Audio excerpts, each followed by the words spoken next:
આજે આપણે ફરફર બનાવશું તે માટે ચોખા અને સાબુદાણાનો લોટ આપણે દળીને ઝીણો રાખ્યો છે। તેમાં 2 કિલો ચોખાનો લોટ અને 500 ગ્રામ સાબુદાણા આ રીતે આપણે દળવાનું છે। હવે આપણે ખીસી બનાવવા માટે એક તપેલામાં પાણી ગરમ કરવા મૂક્યું છે। હવે આપણે તેમાં મીઠું નાખીશું।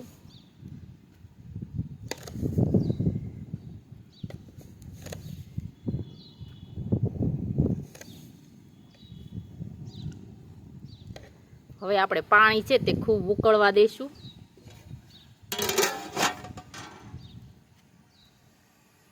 હવે આપણું પાણી છે તે ઉકળી ગયું છે। હવે આપણે તેમાં પાપડનો ખારો નાખીશું।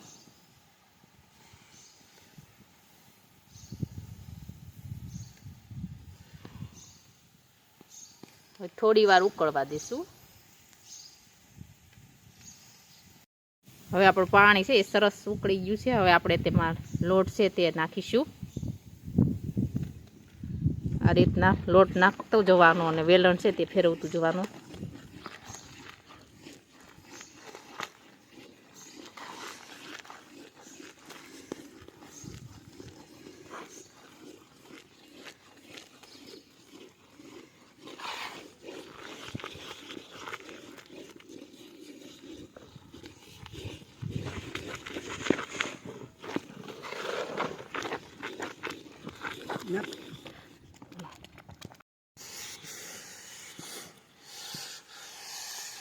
હવે આપણી ખીસી છે તે એકદમ બનીને તૈયાર થઈ ગઈ છે સરસ। હવે આપણે તેને નીચે ઉતારી લેશું। હવે આપણે આ ખીસી છે તેને મસળી લેશું અને હંસામાં ભરી દેશું।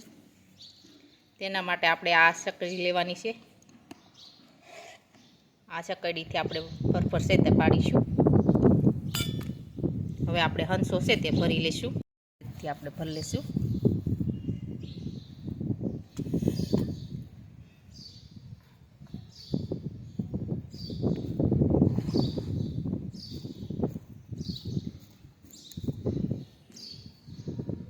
હવે આપણા હંસા છે તે ભરાઈ ગયા છે।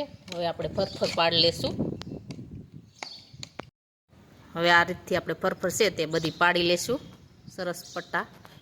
હવે આપણી બધી ફરફર છે તે સરસ પડી ગઈ છે, તૈયાર થઈ ગઈ છે પડીને।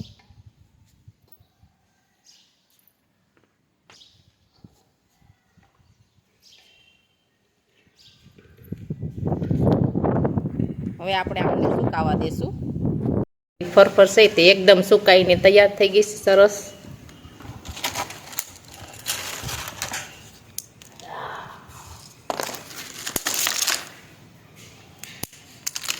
હવે આપણે તેને તળી લેશું।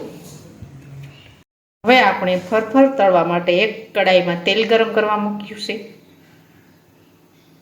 હવે આપણું તેલ છે તે ગરમ થઈ ગયું છે। હવે આપણે તેમાં ફરફર છે તે તળી લેશું।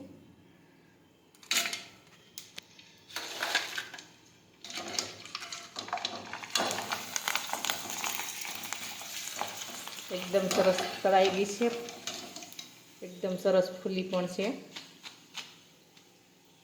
આ રીતે આપણે ફરફર છે તે તળી લેશું।